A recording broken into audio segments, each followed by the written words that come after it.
রে আহলে কোরআন নামক শয়তান, আহলে হাদিস নামক আল্লাহর কিছু নগণ্য বান্দা আজকে মানুষের এই ইমানটা ধ্বংস করার জন্য, ইমান ধ্বংস করার জন্য রাস্তায় রাস্তায় মুসলিম বেশে চলে। আমার আর আপনার নবী জনাবে মুহাম্মদুর রাসূলুল্লাহ সাইয়্যিদুল মুরসালিন খাতামুন নবী, সর্বশেষ নবী এবং সর্বশ্রেষ্ঠ নবী। আমার আপনার মালিক বলেন রে, ওয়া ইন্নাকা লাআলা খুলুকিন আযীম। আমার আপনার মালিক বলে রে,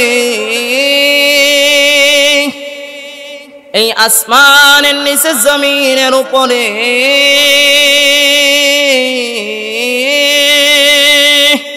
আমার নবীর এত দামি একটা চরিত্র দিলাম রে, এত দামি একটা চরিত্র দিলাম। এই পৃথিবী সৃষ্টি লগ্ন শুরু থেকে শেষ পর্যন্ত কোনোদিন কাউরে দেওয়া হয় নাই, আর কোনোদিন কাউরে দেওয়া হবে না। জান্নাতবাসীর দেওয়া হবে, জান্নাতবাসীর দেওয়া হবে খুলুকিন আযীম চরিত্র। আর সেই চরিত্র আমার আর আপনার নবীকে দুনিয়ার মধ্যেই দেন রে। আমার আপনার নবী রে,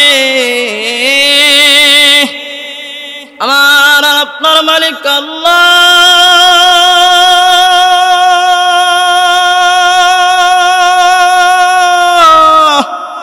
এই দুনিয়ার জন্য রহমত স্বরূপ পাঠাইলেন।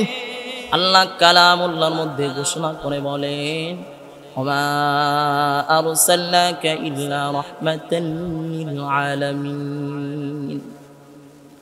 আমার মালিক বলেন রে, আমার এই নবী রে চন্দ্রের জন্য রহমত বানাইয়া পাঠাইলাম, আসমানের জন্য রহমত স্বরূপ পাঠাইলাম রে, দুনিয়ার জন্য রহমত স্বরূপ পাঠাইলাম। সকল উম্মতে মুসলিমা শুধু নাই রে, সকল কাফের বেঈমানের জন্য রে রহমত স্বরূপ বানাই আল্লাহ দুনিয়ার জমিনে আমার আপনার নবীরে পাঠাইছে। কিন্তু আজ সেই নবী আমাদেরকে অনুসরণ আর অনুকরণের সর্বদিক আমাদেরকে শিক্ষা দিয়েছে। আল্লাহর রাসূল বলেন, হুব্বুদ দুনিয়া কুল্লু রাসি খাতিআ। সমস্ত গুনাহের মূল দুনিয়ার মহাব্বত। আমাদের ভিতরে দুনিয়ার মহাব্বত ঢুকছিনি রে। এক একটা সাহাবী দুনিয়ার মহাব্বত যাতে ভিতরে না ঢুকে রে, দুনিয়ার মহাব্বত যাতে ভিতরে না ঢুকে সর্ব অবস্থায় আল্লাহর কাছে ইস্তেগফার করতেন আর বলতেন, মালিক গো, দুনিয়ার সুখ শান্তি চাই না, দুনিয়ার রাজত্ব চাই না, রাজত্ব চাই কাল কিয়ামতের ময়দানে। আমার আপনার নবী বলেন, আরে আমার উম্মত, দুনিয়া থেকে আমি চলে যাচ্ছি, আমার পরে আর কোনো নবী রাসূল আসবে না, আমার পরে আর কোনো নবী রাসূল আসবে না।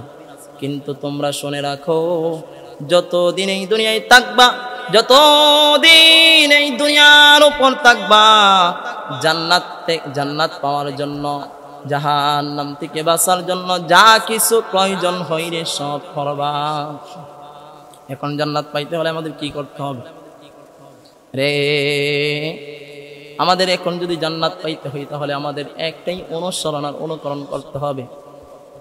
মা কানা মুহাম্মাদান আবা আহাদিন মির রিজালিকুম ওয়ালাকিন রাসূলুল্লাহি ওয়া খাতামুন নাবিয়্যিন। আল্লাহর হাবিব তো দুনিয়া থেকে চিরতরে বিদায় হয়ে চলে গেছেন, আল্লাহর নবীর পর আর কোনো নবী আসবে না। এখন আল্লাহর হাবিব তোমার সামনে আর আমার সামনে আল্লাহ তাআলার কোরআন ও হাদিস, আল্লাহ তাআলার কোরআন ও সুন্নাহ রেখে গেছেন। আল্লাহর হাবিব বলেন, মান আহাব্বা সুন্নতি ফাকাদ আহাব্বানি ওয়া মান আহাব্বানি কানা মাই ফিল জান্নাহ। কোন ব্যক্তি যদি রে জান্নাত পেতে হয় আর আমাকে পেতে হয়, তাহলে ওই ব্যক্তিটা যেন আমার সুন্নাহর সর্বাবস্থায় অনুসরণ আর অনুকরণ করে। মান আহাব্বা সুন্নতি ফাকাদ আহাব্বানি ওয়া মান আহাব্বানি কানা মাই ফিল জান্নাহ। আল্লাহর হাবিব বলেন, যে আমার সুন্নাহকে অনুসরণ করলো, অনুকরণ করলো, সে আমারে অনুসরণ করলো, অনুকরণ করলো। আর যে ব্যক্তি আমার সুন্নাহকে অনুসরণ আর অনুকরণ করলো, সে আমার সুন্নাহকে মহাব্বত করলো। আর যে আমার সুন্নাহকে মহাব্বত করলো রে সে আমাকে মহাব্বত করলো। আর যে ব্যক্তি আমারে মহাব্বত করলো রে সে কাল কিয়ামতের দিন আমার সঙ্গে জান্নাতে থাকবে। সুবহানাল্লাহ। এমন অফার আমাদেরকে দেওয়া হয়েছে কিন্তু রে, এত দামি অফার দেওয়ার পরও আমাদের কাছে কিন্তু আজকে আমাদের এই সুন্নাহর কদর নাই রে। কাফের বেঈমানদের জন্য হলো দুনিয়া জান্নাত, আর মুসলমানের জন্য, মুমিনের জন্য দুনিয়া জাহান্নাম। দুনিয়া জাহান্নাম রে, মুমিনের জন্য দুনিয়া জান্নাত নয়, মুমিনের জন্য দুনিয়া জান্নাত নয়। তাহলে এখন প্রশ্ন হলো, কোন ব্যক্তি যদি জেলখানার মধ্যে থাকে রে, কোন ব্যক্তি যদি দুনিয়ার জেলখানায় বন্দী হয়, আবদ্ধ হয়, দুনিয়ার জেলখানার নিয়ম হলো জেলখানার রক্ষীদার, পাহারাদার, কর্মকর্তা যারা আছে তোমাকে জেলের ভিতর যেভাবে চালাইবে তুমি সেইভাবেই চলতে হবে। তুমি যদি এর বাহিরে যাও তোমার প্রতি আঘাত আর অবিচার করা হবে, ঠিক কিনা? ঠিক ইসলাম নামক আমরা ইসলাম আল্লাহ তাআলার মনোনীত ধর্ম হলো সবচেয়ে, আল্লাহ তাআলার কাছে মনোনীত ধর্ম হলো দ্বীনুল ইসলাম। তাহলে এমন একটা দিন পাইলাম আর এমন একটি ধর্ম পাইলাম রে, এখন যদি আমরা দিনের গণ্ডির ভিতরে থাকি তাহলে আমরা জান্নাতি। আর যদি এই দিন লঙ্ঘন করে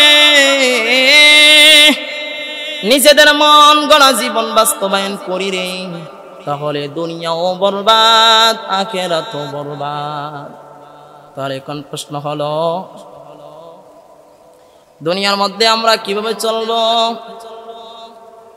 আল্লাহর হাবিব তো বলেছেন, যেই ব্যক্তি দুনিয়ার মধ্যে মুসলমানদের জন্য দুনিয়াটা হলো জাহান্নাম, খয়েতখানা, আর কাফিরদের জন্য হলো দুনিয়াটা জান্নাত বালাখান। তাহলে এখন প্রশ্ন হলো, আল্লাহর হাবিব তো দুনিয়ার থেকে চলে গেছেন রে, কোন ব্যক্তি জেলখানার মধ্যে যেমন নিজের স্বাধীনতা ভাবে চলতে পারে না, কোন মুসলিম, কোন মুমিন দুনিয়ার মধ্যে নিজের স্বাধীনতা বজায় চলতে পারে না রে, কারণ তার পিছে একটা গাইড বই রয়েছে রে, সেটা হলো কোরআন। আর সেই গাইড বই তোমাকে যেভাবে গাইড করবে, আল উলামা ওয়ারাসাতুল আম্বিয়া, উলামায়ে কেরামরা তোমারে যেভাবে গাইড করবে সেভাবেই তুমি দুনিয়াতে চলতে হবে। তাহলেই তুমি হলে খয়েতখানায় আছো, জাহান্নামে আছো। আর যদি দুনিয়ার 40টা বছর, 50টা বছর রে এভাবে যদি তুমি অতিক্রম করতে পারো রে, কাল কিয়ামতের ময়দানে তুমি হাসতে হাসতে দাঁড়াইবার বলবা রে, আজকে আনন্দ পাওয়ার মতো জায়গা নাই। এখন আমার মতো আনন্দদায়ক ব্যক্তি আর কেউ নাই। তুমি সেদিন বলতে থাকবা, হায় রে আমার আত্মীয় স্বজন কোথায় রে, আমার আত্মীয় স্বজন কোথায়, আজকে তারা কেন আমার দিকে তাকায় না রে, আমার মতো সুখী এই হাসরের ময়দান আজকে কেউ নাই।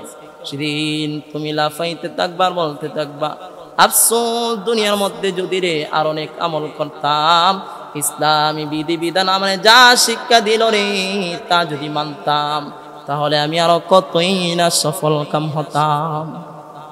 এভাবে সেদিন বলতে থাকবি, কিন্তু সেদিন আফসোস করবে, কিন্তু লাভ হবে না রে। আমি আর তুমি ঈমান পাইছি, এই ঈমানের জন্য আমি আর তুমি কোনোদিন গাম জড়াই না,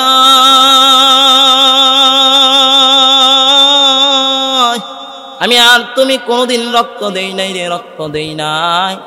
আমি আর তুমি কোনোদিন নিজের সম্পত্তি থেকে সম্পদ দেই না। কিন্তু সাহাবাই কেরামদের, এক একটা সাহাবাই কেরামদের দিকে তাকালে রে সেই কালিমা লা ইলাহা ইল্লাল্লাহ পড়তে যাইয়া সাহাবাই কেরামদের গলার মধ্যে রশি বাঁধে। রে কোন সাহাবীর শুধু গলায় রশি না রে, গলায় শুধু রশি না, কোন সাহাবীর শরীর উত্তপ্ত আগুনের মধ্যে ছেড়ে দেওয়া হতো।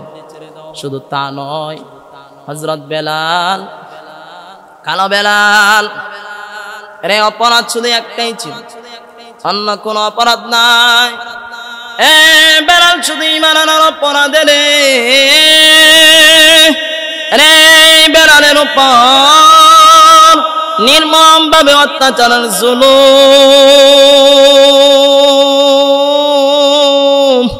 এত পরিমাণ জুলুম রে, এত পরিমাণ জুলুম, নির্যাতনের দৃষ্টি মুলার হযরত বেলালের উপর চাপিয়ে দিল।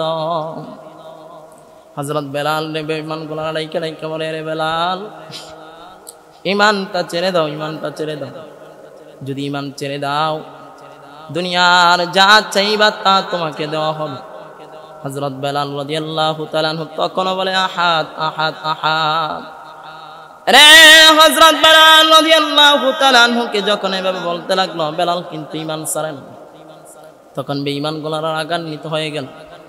রাগান্বিত হইয়া বেঈমান গুলার একটা না একটা বলে, বেলাল এইভাবে ঈমান ছাড়বে না রে,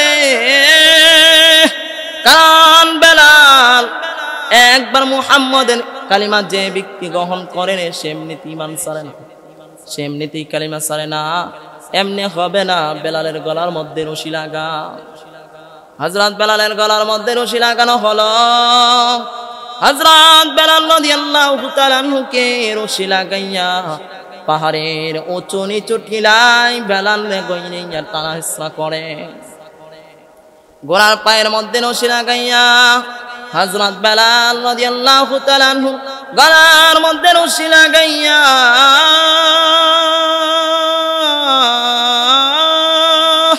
মক্কার গলিতে গলিতে রে পাহাড়ের উঁচু নিচু টিলা দিয়া হযরত বেলাল টানা হেঁচড়া করে। তারপরে ঈমান ছাড়ছে না, ঈমান ছাড়ে নাই, কারণ তাদের টার্গেট ছিল জান্নাত, তাদের টার্গেট দুনিয়া নয়। এখন যদি আমাদের টার্গেট হই জান্নাত, তাহলে আমাদের মধ্যে কি আছে? হে আল্লাহর হাবিব তো আমাদের কাছে দিন পরিপূর্ণ করে দিয়ে গেলেন, এখন আমাদের কাছে তো কোনো কিছুই নেই। আরে আপনার বাড়ির পাশের ইমাম সাহেব, মুয়াজ্জিন সাহেব ফজরের নামাজের সময় রাখে, নামাজের সময় তুই খবর নাই। আপনার ইমাম সাহেব মসজিদের মিম্বার থেকে ঘোষণা দি সুদ খাওয়া হারাম, আপনার খবর নাই। আরে আপনার মসজিদের ইমাম সাহেব ঘোষণা দেয় ঘরের মধ্যে নর্তকীদের নাচ গান বাজানো হারাম, আপনার তো খবর নাই। আপনার খবর হবে কি? আপনি দুনিয়ার মোহাব্বত নিয়ে দুনিয়া নিয়ে আছেন ব্যস্ত। আজ নয় কাল আপনার হায়াত যেদিন শেষ হবে দুনিয়া থেকে চলে যাবেন, কিন্তু ঈমান পাইবেন নি।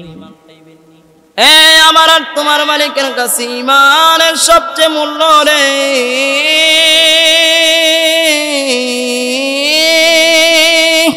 আমার আর তোমার মালিকের কাছে অন্য কোনো দুনিয়ার কোনো কিছুর মূল্য নাই, দুনিয়ার কোনো কিছু মূল্য নাই, শুধু তোমার আর আমার মালিকের কাছে ঈমানের মূল্য। তাহলে আমার আপনার ঈমানের অবস্থা কি? আজকে আমার আর আপনার ঈমান যদি কোনো বেলা 5 টাকার চা খাওয়াই, এমন কিছু কথাবার্তা বলি রে, এমন কিছু কথাবার্তা বলি যার দ্বারা আমাদের ঈমান নষ্ট হয়। সকাল বেলা ঘর থেকে বাহির হয় ঈমান নিয়ে, বিকাল বেলা বাবার কাছে যাই রে, হিন্দুরা মন্দিরে যাই রে, আর তুমি যাও তোমার বাবা কেবলার কাছে। হিন্দুরা যাই মন্দিরের কাছে, দেবতার কাছে, নিজেদের বাবার কাছে, মার কাছে, আর তুমি যাও পাপিষ্ট জানোয়ারদের কাছে। আজকে বর্তমান বাংলাদেশের মধ্যে প্রত্যেকটা মাজারের মধ্যে যে পরিমাণ অশ্লীল বেহায়াপনা চোরাচুরি হচ্ছে, শয়তান দেখে হাসে। শয়তান বলে, আরে এতদিন যাবতীয় যত কাজ কাম আমাদের গারো ছিল, কিন্তু আমাদের কাজটা তাদের গারো তুলে নিছে। শয়তান হাসে। রে শাহজালাল শাহ পরান ইয়ামুনি রহমাতুল্লাহি আলাইহি বাংলার জমিনের মধ্যে আসার প্রধান কারণ ছিল শিরক মুক্ত দেশ করবে। আজকে সেই শাহজালাল শাহ পরান ইয়ামুনি রহমাতুল্লাহ আলাইহির কবরের মধ্যে অসংখ্য গণিত লাগাতার জিনা আর শিরকের আড্ডা কানা, ঠিক কিনা? আর গাজার আসল তো আছে, বলা লাগেনি। শুধু তা নয়, এমন ভাবে রাখে পানির তলে ডুবলে, পানির তলে মোমবাতি বান বাতাসে নিবে না, আমার লেংটার কাছে মরি দহিলে নামাজ রোজা লাগে না। এই কথা যদি কেউ একবার বিশ্বাস করে ইমান বলি, তাহলে এতে তো আমি ইমান পাইলাম। এই ইমানের কদর কত করলাম, কোনদিন তো শুকরিয়া আদায় করি না ইমানে। রে তুমি আর আমার ইমান ও ইমান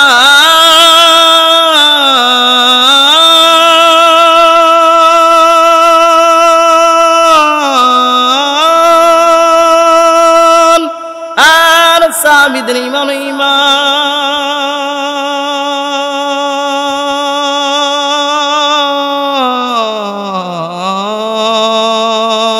তোমার আর আমার ইমান বিক্রি হয়। সকাল বেলা ঘর থেকে বাহির হয়, সন্ধ্যায় বেঈমান হয়ে ঘরে ফিরি রে। আর হযরত আব্দুল্লাহ ইবনে হুযায়ফা রাদিয়াল্লাহু তাআলা আনহুকে এক লাগাতার কাইসার, এক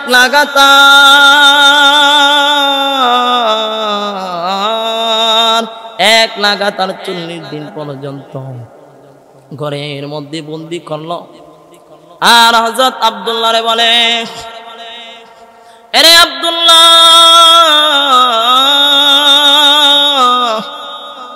তুমি যদি শুধুমাত্র ঈমান ছেড়ে দাও, তাহলে তোমার সঙ্গী সাথী যারা আছে সকলকে মুক্ত করে দিব।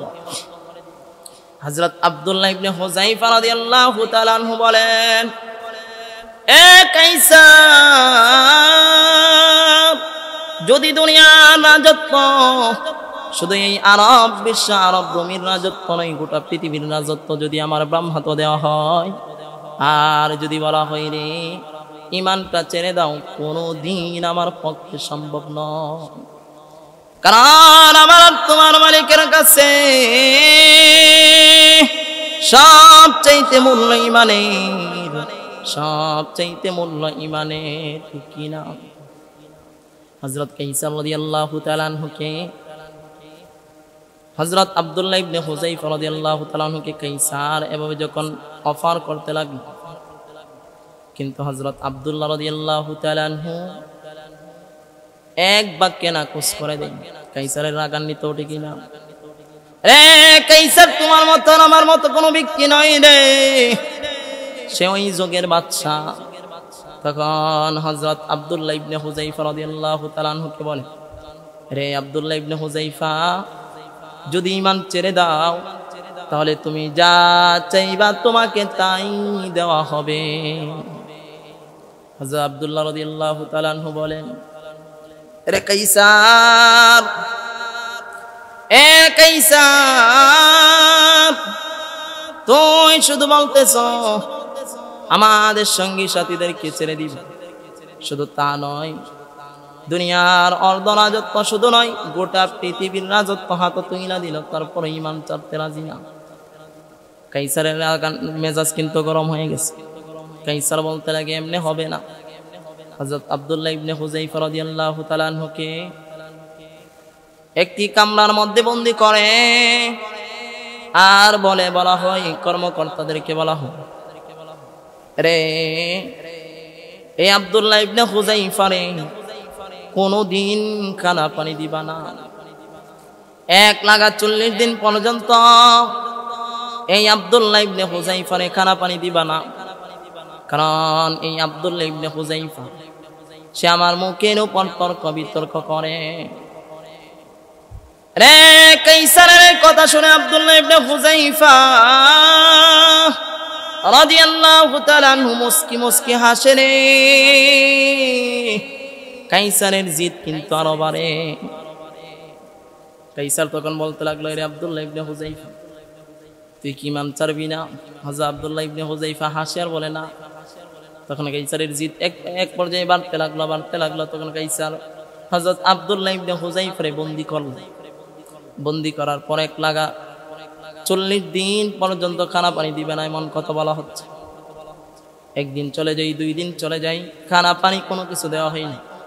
1 সপ্তাহ পর হযরত আব্দুল্লাহ ইবনে হুযাইফা রাদিয়াল্লাহু তাআলা আনহুর সামনে শুয়োরের গোশতের মদ রেখে দেওয়া হয়। কিন্তু হযরত আব্দুল্লাহ ইবনে হুযাইফা ওই দিকে তাকানো না। কাইসারের মেজাজ কিন্তু দিন দিন গরম হয়। কাইসার বলতে লাগলো, এটা কি মানুষ অন্য কোন প্রজাতি? কাইসার এক পর্যায়ে ব্যর্থ, মদ আর শুকরের গোশতের দিকে তাকাই না। তখন কাইসার এক বেশ্যারে বাড়া করে। বেশ্যারে বাড়া করার পর কাইসার বলতে লাগলো, ওই আব্দুল্লাহ ইবনে হুযাইফার যদি ঈমান নষ্ট করতে পারো তাহলে যা চাইবা তুমি তাই পাইবা। বেশ্যা তো রাজি। বেশ্যা আনন্দের ফুর্তি ছড়ে কাইসারের আব্দুল্লাহ ইবনে হুযাইফা রাদিয়াল্লাহু তাআলা আনহুর কাছে চলে যায়। এক পর্যায়ে হযরত আব্দুল্লাহ ইবনে হুযাইফা রাদিয়াল্লাহু তাআলা আনহুর কাছে যায় যখন কুকর্মর দিকে আকর্ষণ করতে চাই হযরত আব্দুল্লাহ ইবনে হুযাইফা রাদিয়াল্লাহু তাআলা আনহু, মহিলা বারবার রানান ডঙ্গে সাজগোজ করে হযরত আব্দুল্লাহ ইবনে হুযাইফার সামনে হাজির হয়। কিন্তু হযরত আব্দুল্লাহ ইবনে হুযাইফা একটা নজরও এই মহিলার দিকে তাকায় না। রে মহিলার ঘরের মধ্যে ঢুকিয়ে দেওয়া হলো রে। ওই কামরার ভিতর ঢুকানোর পর 1 দিন যায়, 2 দিন যায়, হযরত আব্দুল্লাহ ইবনে হুযাইফা তাকাই না, তার দিকে তাকাইও না। 1 দিন যায়, 2 দিন যায়, 3 দিন যায়, এইভাবে 1 সপ্তাহ চলে যায়। এভাবে যেতে যেতে 30টা দিন পর্যন্ত পার হয়ে যায়। মহিলা ব্যর্থ হয়ে কাইসারের কাছে আবেদন জানায়, রে কাইসার, আমি মনে মনে ভাবছিলাম ওই লোকটাকে আমি গায়েল করতে পারবো, ওই লোকটা আমার কাছে পরাজিত হবে, কিন্তু না, সেটা কি মানুষ না অন্য কিছু আমি নিজেই বুঝি না। আমার কাছে পৃথিবীর যতই ক্ষমতা দর আর বাহাদুর আমার কাছে যে আসছে রে, আমার কাছে ঠিক থাকতে পারছেন, কারণ আমার সৌন্দর্য এত বেশি যে আমার দিকে একবার তাকাই রে, সে ওই নিজের চরিত্র ঠিক রাখতে পারে না, নিজের মাথার মস্তিষ্ক ঠিক থাকে না। কিন্তু এটা কেমন মানুষ রে, একটা নজর আমার দিকে তাকাই না, বরং বলেও তাকাই না। কাইসারের কাছে যখন এভাবে আবেদন করতে লাগলো, কাইসারের মেজাজ কিন্তু বাড়তেছে, ঠিক কিনা রে? কাইসারের মেজাজ বাড়ে রে। শুধু তা নয় 40টা দিন যাওয়ার পর কাইসার এরপরে আব্দুল্লাহ রাদিয়াল্লাহু তাআলা আনহুকে ডাইকা নিজের সামনে আনলাইলা, বলতেছে, রে আব্দুল্লাহ ইবনে হুযাইফা, এখন কি ঈমান ছাড়বি না? বলে প্রশ্নই আসে। কাইসারের মেজাজ ঠিক আছে নি? না, কাইসার আবার রাগান্বিত হইয়া বলে, রে আব্দুল্লাহ ইবনে হুযাইফা, যদি ঈমান না ছাড়ো রে, ঈমান যদি না ছাড়ো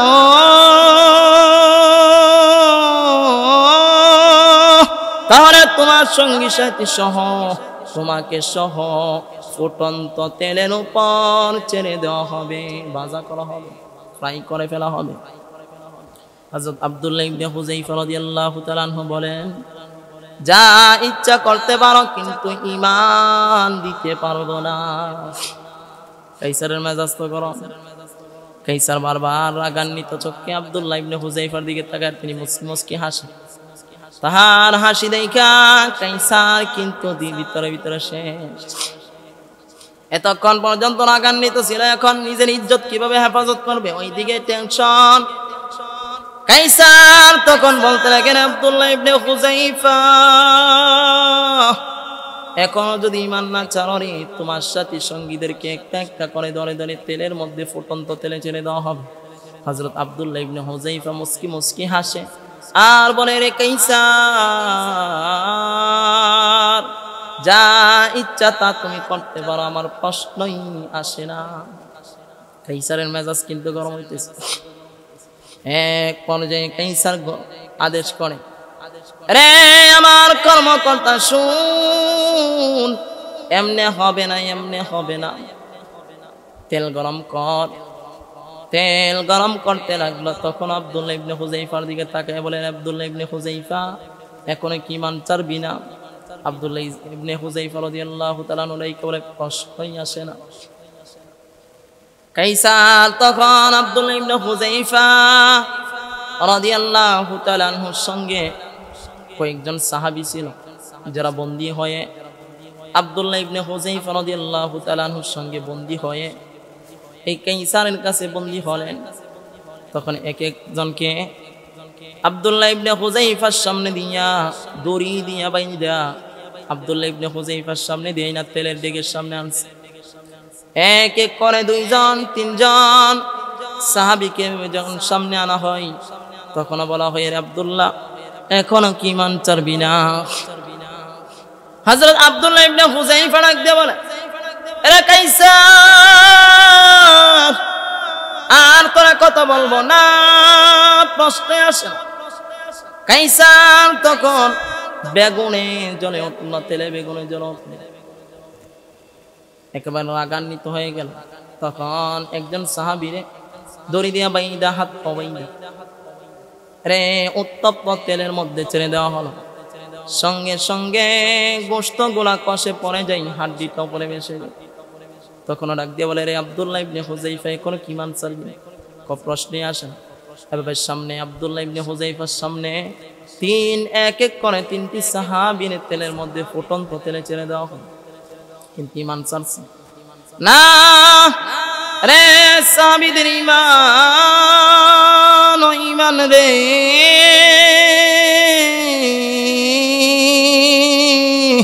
আর তোমার আমার ঈমান ও ঈমান।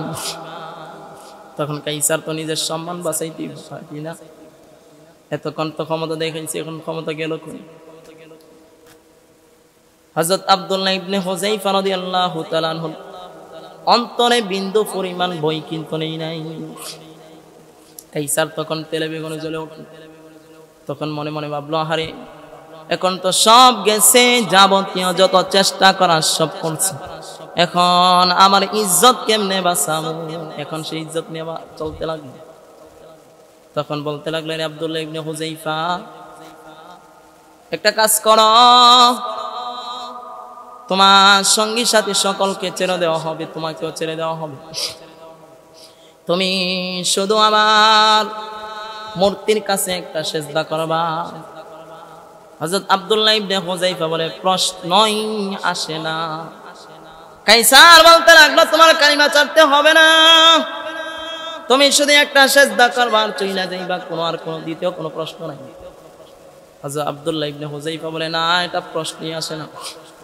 কাইসার তার নিজের প্রজাদের কাছে লজ্জিত হবে বিদায় এখন নিজের তো সম্মান বাঁচাতে হবে, কারণ কাইসার সে একজন বাচ্চা আর আব্দুল্লাহ ইবনে হুযায়ফা সাধারণ একজন মানুষ। কাইসার তখন যখন বলতে লাগলো, আব্দুল্লাহ ইবনে হুযায়ফা রাদিয়াল্লাহু তাআলা আনহু কোনোভাবেই সেটা গ্রহণ করে না। কাইসার তখন টেনশনে পড়ে যায়। তখন আব্দুল্লাহ ইবনে হুযায়ফা বলে, রে কাইসার, তোর কোনো আবেদন আমি গ্রহণ করতে পারবো না, কিন্তু রে যদি মুক্তি দেশ দিবি, না হয় জীবন দেব, তবে ঈমান দিব না। হযরত আব্দুল্লাহ ইবনে হুযায়ফা রাদিয়াল্লাহু তাআলা আনহু এভাবে বলার পর বেঈমান কাইসার তখন নিজের ইজ্জত তো বাঁচাতে হবে। কাইসার এক পর্যায়ে বলে, আব্দুল্লাহ ইবনে হুযায়ফা, অন্য কোনো কিছুর প্রয়োজন নাই, একটা কাজ করো, শুধু আমার কপালে একটা চুমু দিবা, তোমাকে মুক্ত করে দেওয়া হবে। হযরত আব্দুল্লাহ ইবনে হুযাইফা কাইসারকে ডাক দিয়ে বলে, রে আব্দুল্লাহ, কাইসার, তোমার কপালে আমি চুমু দিতে পারি রে, কিন্তু শর্ত আছে।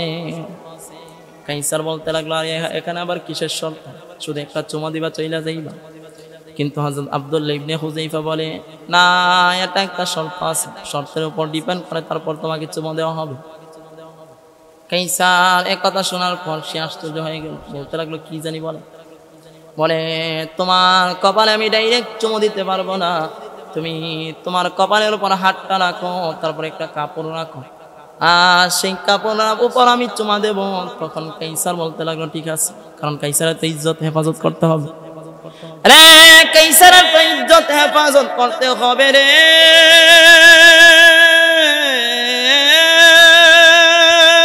কাইসারের এবার ইজ্জত যাওয়ার পালা রে, কাইসারের তো ইজ্জত হেফাজত করতে হবে। তখন কাইসার বলে, ঠিক আছে, তোমার কথাই আমি রাজি। আব্দুল্লাহ ইবনে হুযাইফা রাদিয়াল্লাহু তাআলা আনহু তখন এই কাইসারের কপালের উপর তার হাত রাখে, তারপরে একটা কাপড় রেখে, কাপড় রাখার পর তিনি একটা চুমা দেই। চুমাটা মূলত কাপড়ের উপর দেই, তার কপালেও দেই নাই, হাতেই দেই নাই। মূলত হযরত আব্দুল্লাহ ইবনে হুযাইফা নিয়ত করে, আমি চুমা কাপড়ের উপর দিলাম। এক পর্যায়ে তাদেরকে মুক্ত করে দেওয়া হলো রে। ওইদিকে কাইসার খলিফাতুল মুসলিমিন, আমিরুল মুমিনিন হযরত ওমরের কাছে চিঠি লিখছে, রে ওমর, তোমার গোত্রের একটা লোককে শুধু বললাম ঈমান চালার জন্য, সে ঈমান তো চালে নাই, বরং আমার জিন্দেগীর সকল ইজ্জত হানি করার সর্বনিম্ন স্তরে আমি আইসা বসছিলাম। যদি খোদার কসম, আমাদের দেব দেবীর কসম কে বলছি, যদি আমার যদি আব্দুল্লাহ ঈমান চালত, তাহলে আমরা দেব দেবীর সঙ্গে এই আব্দুল্লাহরেও পূজা করতাম। নাউযুবিল্লাহ। এটা হলো সাহাবায়ে কেরামদের ঈমান। শুধু তা নয় রে, এই ঈমান আমার পর্যন্ত আর আপনার পর্যন্ত আসতে, আমার আর আপনার পর্যন্ত আসতে রে, একদিনে আর 2 দিনে ঈমান কিন্তু আসে নাই। এক লাগাতার আল্লাহর হাবিব এক লাগাতার 3টা বছর পর্যন্ত পাহাড়ের মধ্যে বন্দী। আবু জাহেল, আবু লাহাব, বড় বড় শয়তানগুলারা বলে, রে মুহাম্মদের কাছে যেন কোনো খানা পানিও না পৌঁছে রে, এই রক্ত মাখার গাম মাখা ইসলাম তোমার কাছে আমার কাছে দিছে এই অবস্থা চলার জন্য। এইদিকে আবু জাহেল, আবু লাহাব, রে উমাইয়া, সাইবা, বড় বড় শয়তানগুলা একত্রিত হইয়া তোমার আর আমার নবীর বিরুদ্ধে মাঠে ময়দানে নামছে, আর বলে, মুহাম্মদ রে 1 ফোঁটা পানিও দেওয়া যাবে না, যাতে মুহাম্মদ দুনিয়ার থেকে বিদায় হয়। শুধু তা নয় রে, তোমার আর আমার নবী এক লাগাতারে 3টা বছর এই পাহাড়ের মধ্যে বন্দী অবস্থায় কষ্টর মুজাহাদা করছে, আর এই রক্ত মাখা গাম জড়ানো ইসলাম আর দিন তোমার কাছে আমার কাছে দিয়ে গেছে।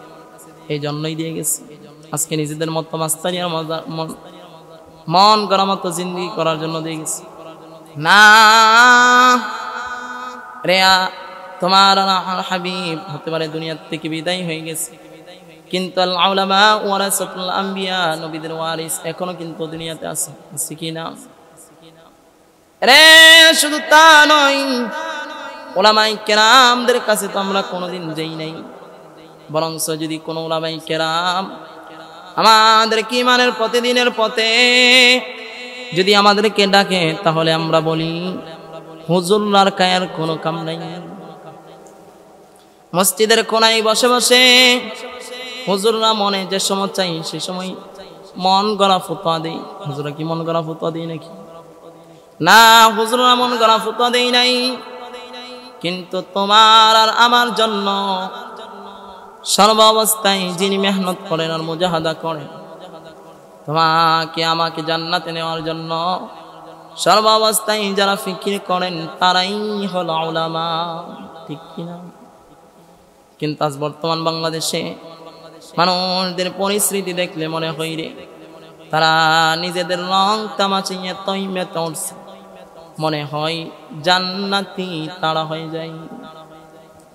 কিন্তু সাহাবায়ে কেরাম, হযরত বেলাল, হযরত আবু বকর, হযরত ওমর, যারা জান্নাতি সার্টিফিকেট প্রাপ্ত সাহাবী, তারা জান্নাতের সার্টিফিকেট পাওয়ার পরও হযরত ওমর যিনি খলিফাতুল মুসলিমিন, যিনি অর্থ জাহান এক সময় রাজত্ব করতেন, তার আঙ্গুলের ইশারায় অর্থ জাহান শাসন ক্ষমতা চলত। সেই খলিফাতুল মুসলিমিন আমিরুল মুমিনিন রমজান যে সময় চলে যায়, হযরত ওমরের কিন্তু ঘুমে চলে না, চোখের মধ্যে ঘুম আসে না, কারণ দুঃখ আর কষ্ট একটাই, যে দুনিয়ার থেকে আমি বিদায় হয়ে চলে যাব, ঈমান নিয়ে আমি যেতে পারবো কিনা। হযরত খলিফাতুল মুসলিমিন আমিরুল মুমিনিন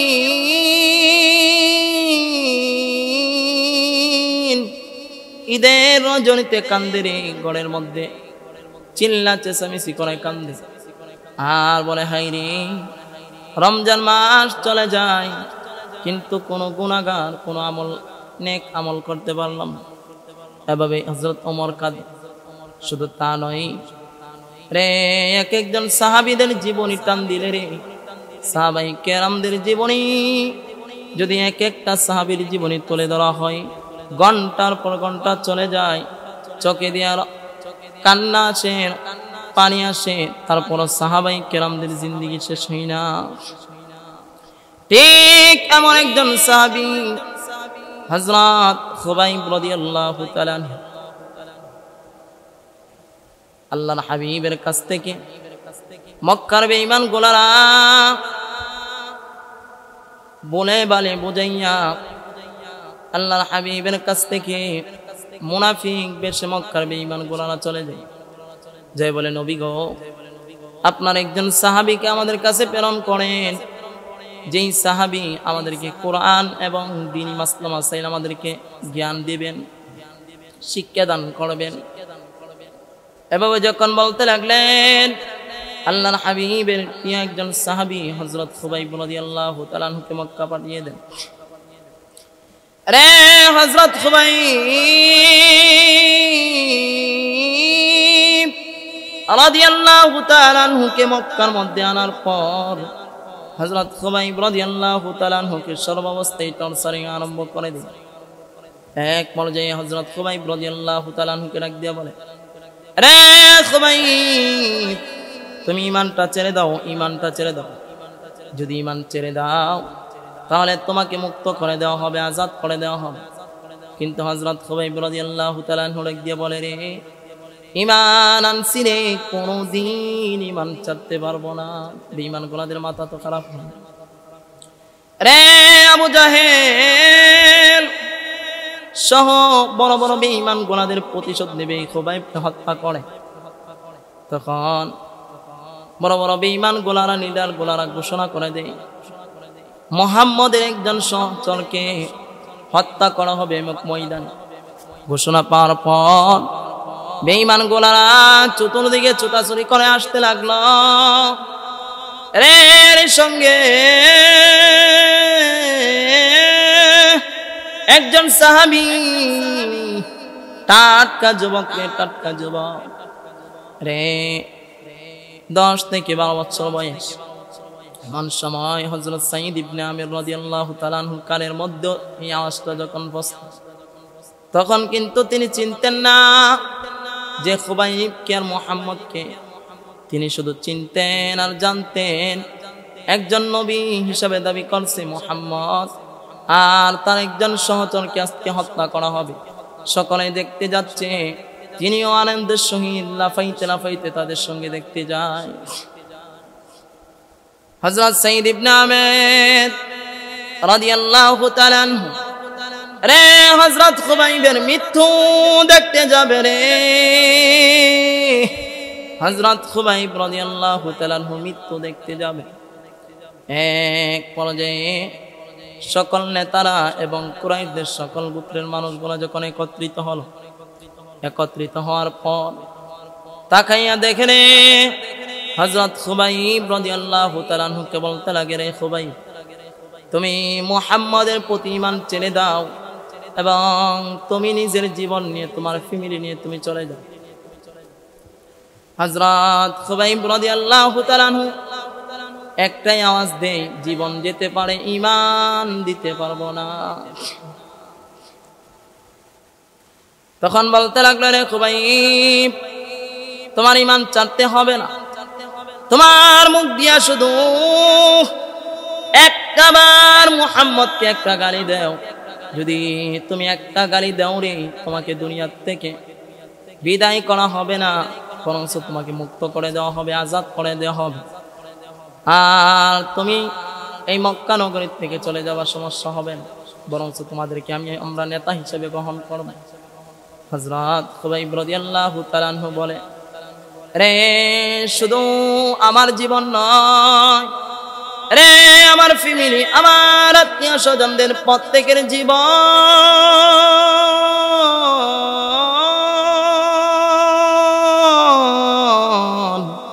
যদি এক এক করে শেষ করা হয়, আর যদি বলা হয় এর বিনিময় মুহাম্মাদুর রাসূলুল্লাহর পায়ের নিচে একটা কাঁটা বিঁধবে, এটাও কোনোদিন সহ্য করা হবে না।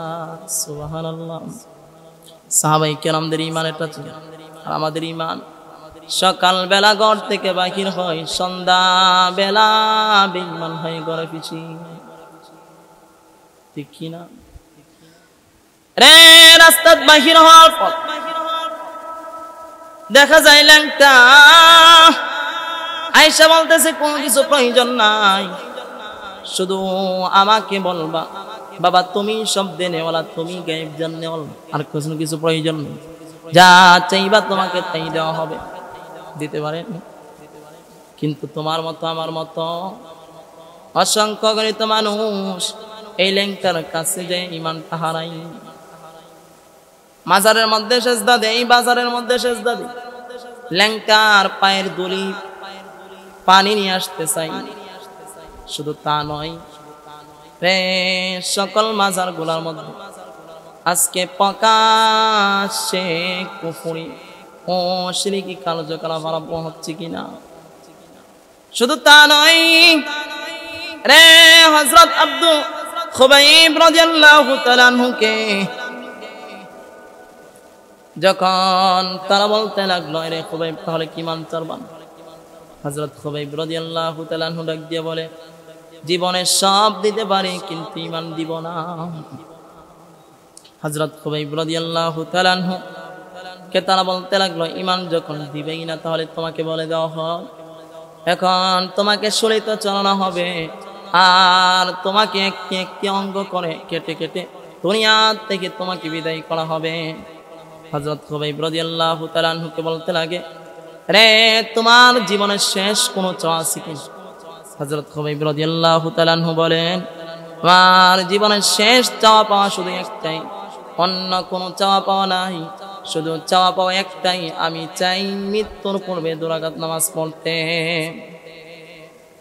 আমি চাই মৃত্যুর পূর্বে 2 রাকাত নামাজ পড়ব। হযরত খুবাইব রাদিয়াল্লাহু তাআলা আনহুকে অনুমতি দেওয়া হলো, হাতের বাঁধন পায়ের বাঁধন ছেড়ে দেওয়া হলো। খালি মাঠের মধ্যে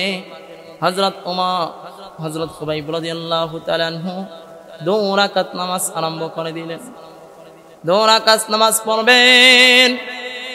হযরত খুবাইব রাদিয়াল্লাহু তাআলা আনহু এই দৃশ্য, এই টাটকা যুবক হযরত সাঈদ ইবনে আমির রাদিয়াল্লাহু তাআলা আনহু গভীরভাবে পর্যবেক্ষণ করতে লাগলেন।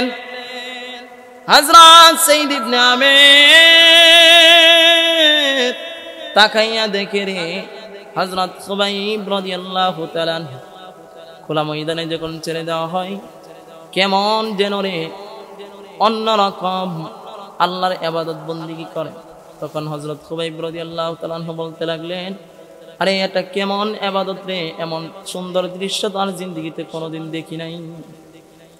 হযরত খুবাইব রাদিয়াল্লাহু তাআলা আনহু নামাজ যখন শেষ হলো, বেঈমানদের সামনে আসার পর হযরত খুবাইব রাদিয়াল্লাহু তাআলা আনহু বলতে লাগলেন, আরে জীবনে কত নামাজ পড়লাম রে, কতই না নামাজ পড়লাম, কিন্তু আজকে নামাজের মতো এত স্বাদ আর এত তৃপ্তি কোনদিন আমি পাই নাই।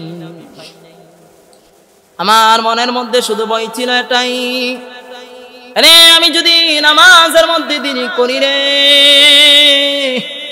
তাহলে তোমরা বলবে আমি মৃত্যুর ভয়ে নামাজের মধ্যে দেরি করি। কিন্তু না, আজকে নামাজের মধ্যে এত স্বাদ পাইলাম রে, আমি কোনোদিন এত স্বাদ পাই নাই। যদি আমি নামাজের মধ্যে অন্য কোনো সময় এত স্বাদ পাইতাম, আরে ঘন্টার পর ঘন্টা, দিনের পর দিন আমি মালিকের সিজদায় উঠে পড়ে থাকতাম। কিন্তু কি করা যাবে, কোনো কিছু করার নাই। তোমরা যা ইচ্ছা তা করতে পারো, কিন্তু ঈমান দিতে পারবো না। হযরত খুবাইব রাদিয়াল্লাহু তাআলা আনহু বেঈমান গোলার শরীরের মধ্যে চড়াতে লাগলো। এক পর্যায়ে শরীরের মধ্যে যখন চড়ালো রে, চড়ানোর পর হযরত খুবাইব রাদিয়াল্লাহু তাআলা আনহুকে বলতে লাগলো, ঈমান কি ছাড়বা না? হযরত খুবাইব রাদিয়াল্লাহু তাআলা আনহু উত্তর একটাই, না, জীবন যেতে পারে রে, ঈমান দিতে পারবো না। বেঈমান গোলাদের মেজাজ গরম হয়ে যায়। আরে বেঈমান গোলারা এক আরেকজনে বলে, রে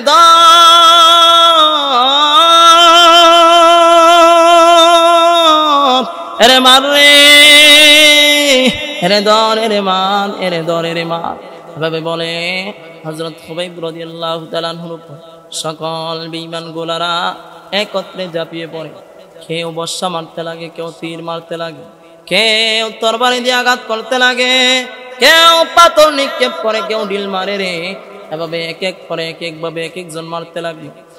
এক পর্যায়ে হযরত খুবাইব রাদিয়াল্লাহু তাআলা আনহুর দেহ রক্তে রঞ্জিত, কিন্তু ঈমান তখনও দেই না। ওই সময় জিজ্ঞাসা করা হয় যে, খুবাইব ঈমান দিবা কিনা? হযরত খুবাইব রাদিয়াল্লাহু তাআলা আনহু ডাক দিয়া বলে, জিন্দেগীর সব দিতে পারি, ঈমান দিব না।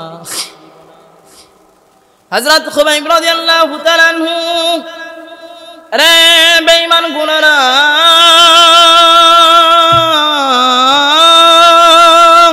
হযরত খুবাইব রাদিয়াল্লাহু তাআলা আনহুকে ডাক দিয়ে বলে, রে খুবাইব, তোমাকে এখন দুনিয়া থেকে বিদায় করে দেওয়া হবে। এই বলে হযরত খুবাইব রাদিয়াল্লাহু তাআলা আনহুর শরীরে এক একটা অঙ্গ প্রত্যঙ্গ কাটতে লাগলো, চাকু দিয়ে কাটতে লাগলো, আঘাত করতে লাগলো। এক এক করে হযরত খুবাইব রাদিয়াল্লাহু তাআলা আনহু দুনিয়া থেকে বিদায় হয়ে চলে যায়। আর ওইদিকে বেঈমান গোলারা আনন্দ উৎসব করে, সকলে বাড়ির মধ্যে চলে যায়, নিজেদের পুত্রের মধ্যে চলে যায়। কিন্তু ওইদিকে টাটকা যুবক, টক বগে যুবক হযরত সাঈদ ইবনে আমির রাদিয়াল্লাহু তাআলা আনহু এই দৃশ্য দেখার পর তিনি কোনোদিন আর ঘুমাতে পারে না, চোখের মধ্যে ঘুম আসে না। তিনি ঘুমের ঘরে স্বপ্ন দেখে হযরত সাঈদ রাদিয়াল্লাহু হযরত খুবাইব রাদিয়াল্লাহু তাআলা আনহু মৃত্যুর পূর্ব মুহূর্তে একটা বদদোয়া করেছিলেন বেঈমানদের কারণে। বেঈমানদেরকে উদ্দেশ্য করে আল্লাহর কাছে একটা বদদোয়া করছেন, বলছিলেন, মালিক, ওরা আমার কোনো অপরাধ নাই, কিন্তু আমাকে এভাবে হত্যা করতেছে। ও মালিক,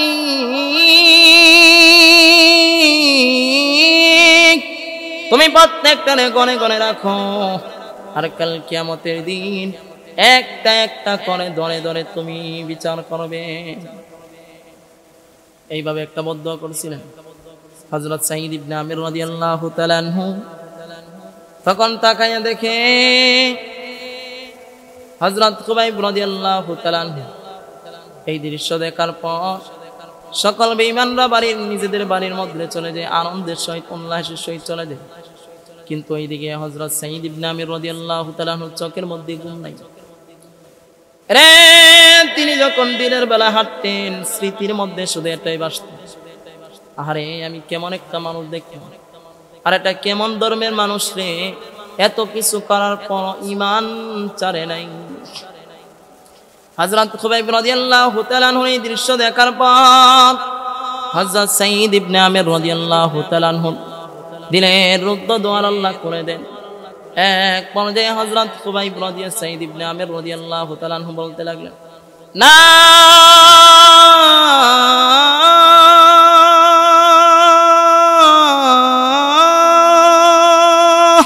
এটা কোনদিন মিথ্যে ধর্ম হতে পারে না। যদি এটা মিথ্যে ধর্ম হতো রে, তাহলে হযরত খুবাইব ঈমান ছেড়ে দিত রে, নিজের রাজত্ব বাস্তবায়ন করত।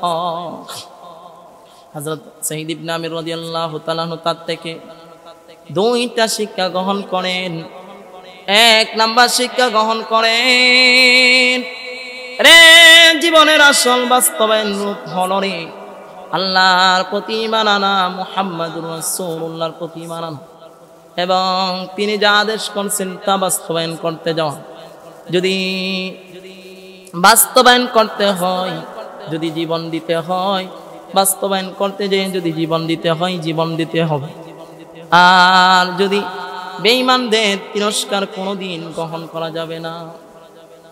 হযরত সাঈদ ইবনে আমির রাদিয়াল্লাহু তাআলা আনহু হযরত খুবাইবের মৃত্যু দেখার পর এক এক করে দিনগুলো যায়, কিন্তু তার চোখের মধ্যে ঘুম নাই। তিনি তখন সেগুলো ভাবতে লাগলেন আর বলতে লাগলেন, না এটা কোনোদিন মিথ্যা ধর্ম হতে পারে না। হযরত সাঈদ ইবনে আমির রাদিয়াল্লাহু তাআলা আনহু এই দৃশ্য দেখার পর থেকে তিনি তার চোখে আর ঘুম আসে না। এক পর্যায়ে হযরত সাঈদ ইবনে আমির রাদিয়াল্লাহু তাআলা আনহু সিদ্ধান্ত নেই, আমি এতদিন যেই পথে ছিলাম ভুল পথে ছিলাম, আজ থেকে আমাকে কেউ আটকাতে পারবে না, আমি চলে যাব মুহাম্মাদুর রাসূলুল্লাহর কাছে। এক পর্যায়ে তিনি সিদ্ধান্ত নেওয়ার পর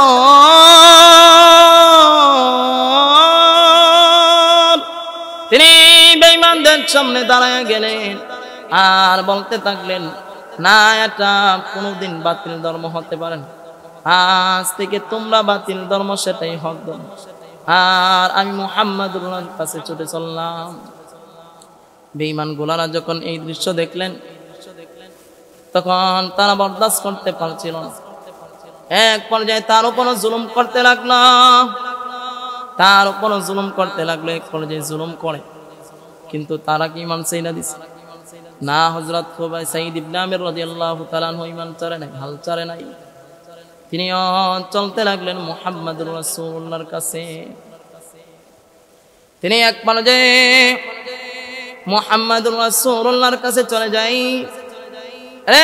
যাওয়ার পর কিছুদিন যেতে না যেতে আল্লাহর হাবিব দুনিয়া থেকে বিদায় হয়ে চলে যায়। এভাবে একদিন যাই, দুই দিন যাই, এভাবে কিছুদিন যাওয়ার পর হযরত সাঈদ ইবনে আমির রাদিয়াল্লাহু তাআলা আনহু হযরত ওমর রাদিয়াল্লাহু তাআলা আনহুর শাসনামলে তিনি যে উপনীত হয়, এক এক করে হযরত আবু বকর, হযরত ওসমান রাদিয়াল্লাহু তাআলা আনহু দুনিয়া থেকে বিদায় হয়ে যায়। দুনিয়া থেকে বিদায় হওয়ার পর হযরত ওমর রাদিয়াল্লাহু তাআলা আনহুর শাসনামলে তিনি উপনীত হয়।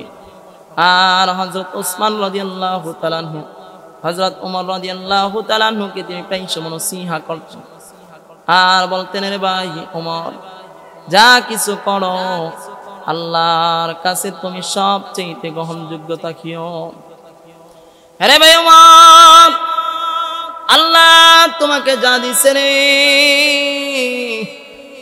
তা তুমি তার প্রতি তুমি সন্তুষ্ট থাকিও, আর যা থেকে তোমাকে মুখ ফিরানোর কথা বলা হয়েছে তা থেকে তুমি চিরনভাবে মুখ ফিরে নাও। হযরত খলিফাতুল মুসলিমিন আমিরুল মুমিনিন হযরত ওমর রাদিয়াল্লাহু তাআলা আনহুকে নসিহত করতেন। এক পর্যায়ে খলিফাতুল মুসলিমিন আমিরুল মুমিনিনকে বলা হলো, আরে ভাই ওমর, তোমাকে আল্লাহ খলিফা বানাইছে, এই উম্মতের খলিফা তোমাকে নিযুক্ত করছে, এর জন্য তুমি আল্লাহর শুকরিয়া আদায় করো, আর দারে ও দূরের সকল মুসলমানদের খবর তুমি নিজে বহন করো। শুধু তা নয়, খলিফাতুল মুসলিমিন যখন এভাবে নসিহা করতেন, নসিহত তিনি গভীর মনোযোগ দিয়ে শুনতেন। এক পর্যায়ে খলিফাতুল মুসলিমিন আমিরুল মুমিনিন বলতে লাগলেন, আরে ভাই সাইয়্যিদ ইবনে আমের, আল্লাহর এভাবে আল্লাহর দ্বীন এভাবে দুনিয়াতে বাস্তবায়ন করার মতো যোগ্যতাশীল কি আছে? তুমি তো আমাকে নসিহা করতেছ, কিন্তু তেমন ব্যক্তি তো আমি না। হযরত সাইয়্যিদ ইবনে আমের রাদিয়াল্লাহু তাআলা আনহু বলতে লাগলেন, আরে ভাই আল্লাহ তুমি পারবেই বিদায় আল্লাহ তোমার এমন যোগ্যতা দিচ্ছেন। হযরত আমিরুল মুমিনিন হযরত ওমর ডাক দিয়ে বলেন, ভাই সাইয়্যিদ ইবনে আমের, আমি চাই আমাকে একটু সহযোগিতা করো। হযরত সাইয়্যিদ ইবনে আমের রাদিয়াল্লাহু তাআলা আনহু বলতে লাগলেন, না ভাই, আমার এই দুনিয়ার ঝামেলা জড়াইবেন না। হযরত খলিফাতুল মুসলিমিন বলে, আমি চাই আপনাকে হিমস নগরীর গভর্নর নিযুক্ত করি। খলিফাতুল মুসলিমিন আমিরুল মুমিনিনের এই কথা শুনে তিনি যেন আশ্চর্য হয়ে বলতে লাগলেন, তিনি যেন ভয়ভীতি পেতে লাগলেন, আর বলতে লাগলেন, ভাই আমার ওমর, আল্লাহর দোহাই লাগে রে ভাই ওমর,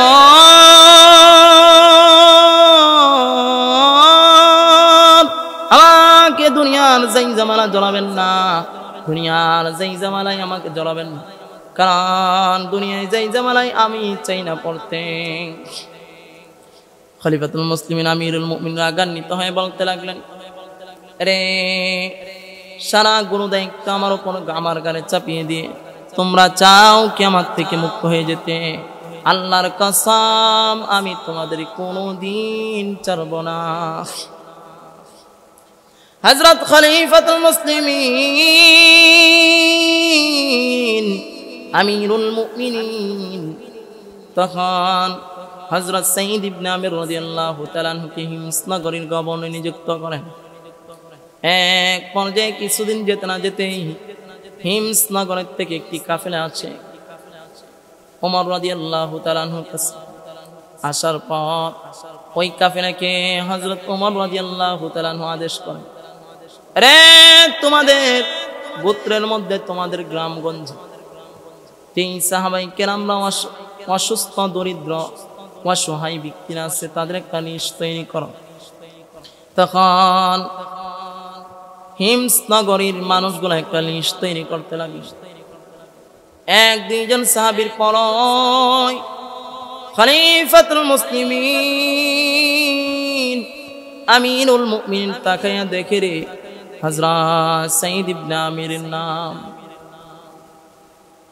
সাইয়্যিদ ইবনে আমির রাদিয়াল্লাহু তাআলা আনহুর নাম দেখে খলিফাতুল মুসলিমিন আমিরুল মুমিনিন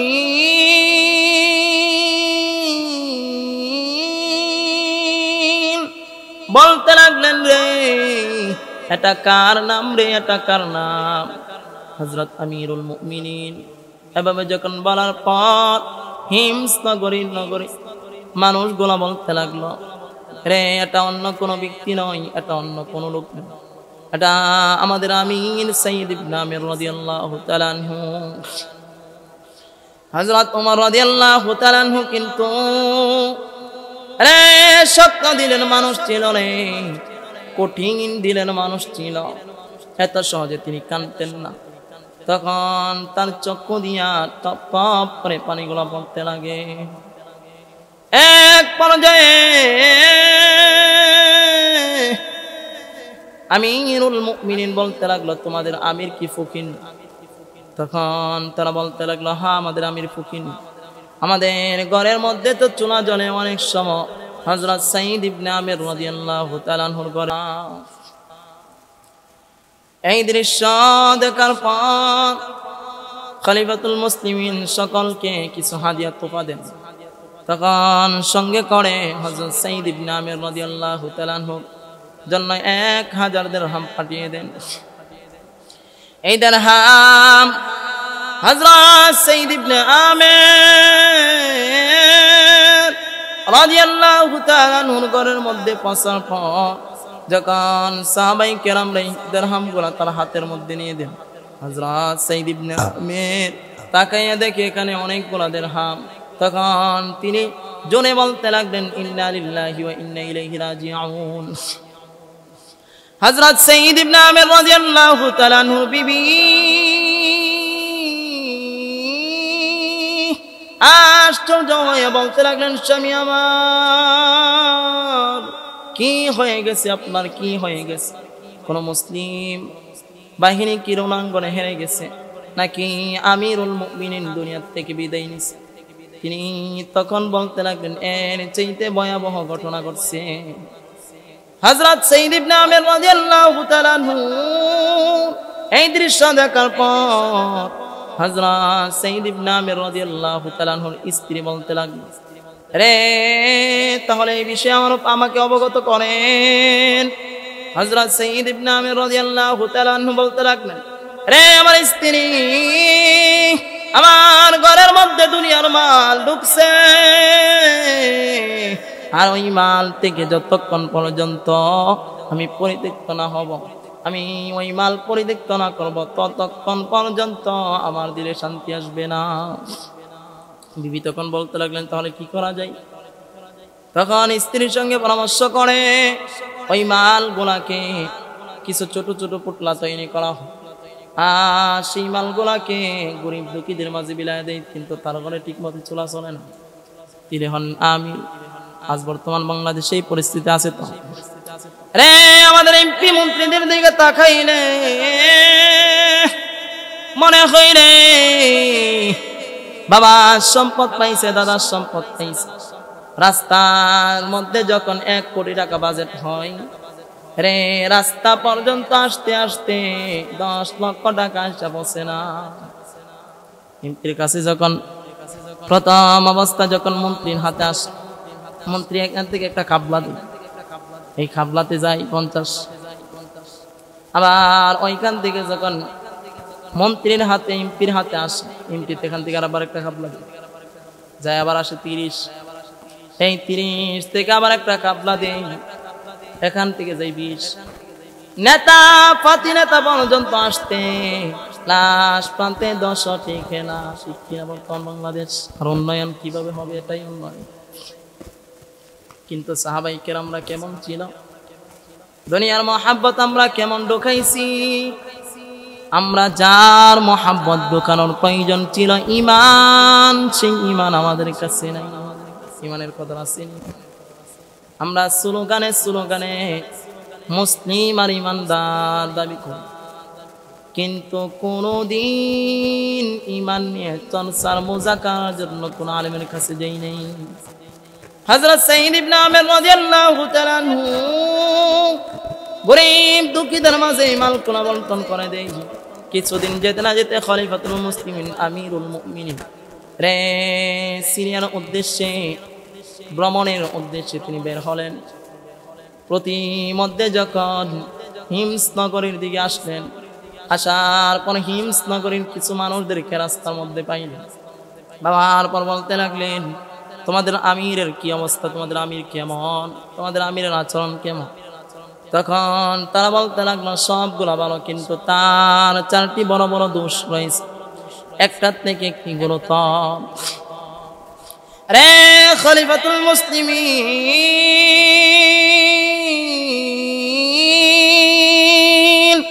আমিরুল মুমিনিন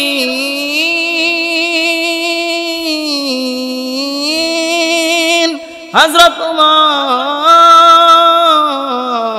উবাইদুলকে ডাকলেন, উবাইদুলকে ডাকলেন। হযরত খলিফাতুল মুসলিমিন আমিরুল মুমিনিনের কাছে যখন উবাইদুল আসলো, নেতাও আসলো, আবার প্রজারাও আসলো। আসার পর সকলকে জিজ্ঞাসা করতে লাগলো, তোমাদের আমিরের কি দোষ তোমরা বর্ণনা করো। হযরত সাইদ ইবনে আমির রাদিয়াল্লাহু তাআলা আশ্চর্য হয়ে তাকিয়ে রইলেন। তখন হিমস নগরীর মানুষগুলো বলতে লাগলো, আমাদের নেতার প্রথম দোষ, তিনি বেলা অনেকটা পার হওয়ার পর ঘর থেকে বাহির হন। আর ওইদিকে হযরত ওমর রাদিয়াল্লাহু তাআলা আনহু চিন্তিত, কারণ তিনি জানতেন হযরত সাঈদ ইবনে আমির রাদিয়াল্লাহু তাআলা আনহু সাধারণ কোন মানুষ না, তিনি অনেক মেহনতি মানুষ, যোগ্যতাশীল মানুষ।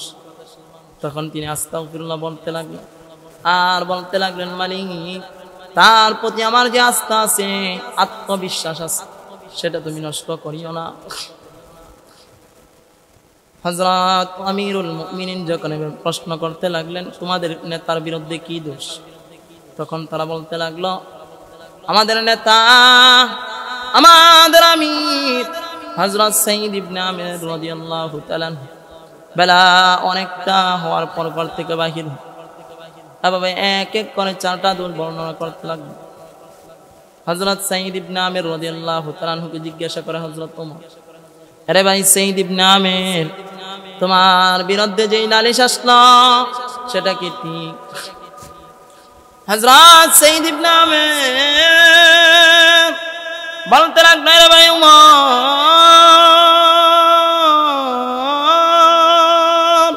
কি করব, কিছু করার নাই। নিজের মধ্যে কষ্ট বোধ হচ্ছে, তারপর বলতে হবে, নিজের মধ্যে তো লাগছে, কিন্তু কিছু করার নাই।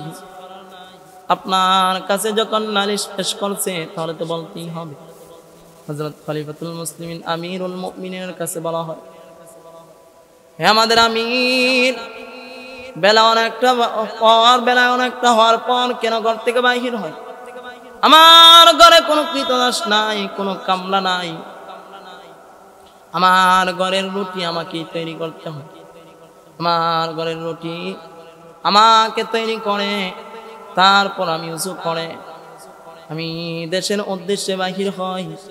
ঘরের যাবতীয় কাজ কাম করতে, গোছাইতে কিছুটা সময় বিলম্ব হয়ে যায়, এজন্য আমার দেরি হয়ে যায়। খলিফাতুল মুসলিমিন আমিরুল মুমিনিন উভয় পক্ষকে যখন বলতে লাগলেন, তখন বলতে লাগলেন, রে, তোমাদের আমিরের বিরুদ্ধে আরেকটা কি নালিশ? তোমাদের আমিরের বিরুদ্ধে আরেকটা কি অভিযোগ? তখন তারা বলতে লাগলো, আমাদের আমির রাতের বেলা কারো ডাকে সাড়া দেই না। খলিফাতুল মুসলিমিন, রে আমিরুল মুমিনিন বলতে লাগলেন, রে, হ্যাঁ ভাই সাঈদ ইবনে আমির, তুমি রাতের বেলা কেন কারো ডাকে সাড়া দাও? হযরত খলিফাতুল মুসলিমিন আমিরুল মুমিনিনের জবাবে উত্তর তিনি দেন, ভাই ওমর, কিছু করার নাই, আজকে কষ্ট হলে উত্তর তো দিতেই হবে। তারা যখন আপনার কাছে নালিশ করছে, উত্তর তো দিতেই হবে। আমি এই বিষয়ে লজ্জিত বোধ করছি, কিন্তু কিছু করার নাই। আরে ভাই আমির, হযরত ওমর, আমি রাত্রের বেলা এবং দিনের বেলা সৃষ্টি এবং স্রষ্টার মধ্যে দুইভাবে বিভক্ত করছি। রাতের বেলার সময়টুকু আমি আমার আল্লাহর জন্য বরাদ্দ করছি, আর দিনের বেলার সময়টুকু আমি মালিকের সৃষ্টির জন্য বরাদ্দ করছি। তখন খলিফাতুল মুসলিমিন আমিরুল মুমিনিন প্রজাদেরকে বলতে লাগলেন, তোমাদের তৃতীয় প্রশ্ন কি?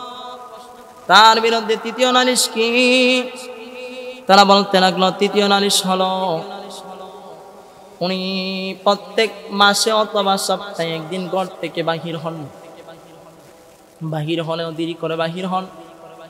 হযরত আমিরুল মুমিনিন বলতে লাগলেন, আরে ভাই সাঈদ ইবনে আমির, তোমার বিরুদ্ধে তৃতীয় নালিশটি কেন? তো তার কারণ কি? হযরত সাঈদ ইবনে আমির রাদিয়াল্লাহু তাআলা আনহু বলতে লাগলেন, আরে ভাই আমিরুল মুমিনিন, আমি প্রত্যেক দিন, প্রত্যেক সপ্তাহ অথবা প্রত্যেক মাসে একদিন বাহির হই দেরিতে। কারণ হচ্ছে, এই যে আমার গায়ে যে একটা জামা আছে, আমার গায়ে শুধু একটা জামাই, আমার দ্বিতীয় কোনো জামা নাই।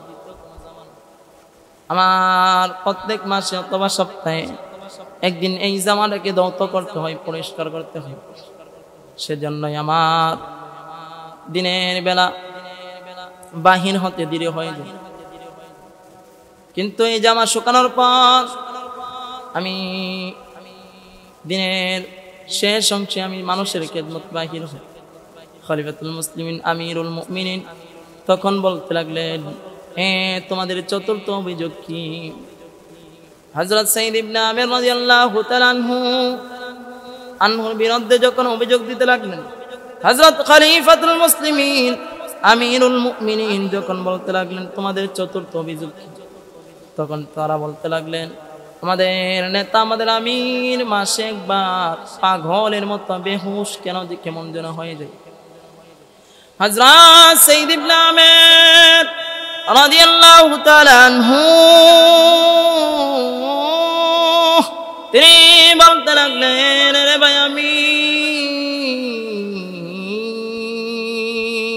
আমি প্রত্যেক মাসে অথবা কিছুদিন পর পর কেমন জানি হয়ে যায়, এর মধ্যে কারণ একটা, আমার হযরত খুবাইব রাদিয়াল্লাহু তাআলা আনহুকে বেঈমান গুনার আল্লাহর হাবিব থেকে যেদিন ধোঁকা দিয়া মক্কার মধ্যে আনছিল, আনার পর হযরত খুবাইব রাদিয়াল্লাহু তাআলা আনহুকে অশৃঙ্খল ভাবে যখন হত্যা করা হয়েছিল, ওই সময় আমি হযরত খুবাইব রাদিয়াল্লাহু তাআলা আনহুর কাছে ছিলাম। আর হযরত খুবাইব রাদিয়াল্লাহু তাআলা আনহু একটা বদদুয়া করছিলেন, মালিক এখানে যারা আছে প্রত্যেককে তুমি ধরে ধরে কাল কিয়ামতের দিন বিচার করিও।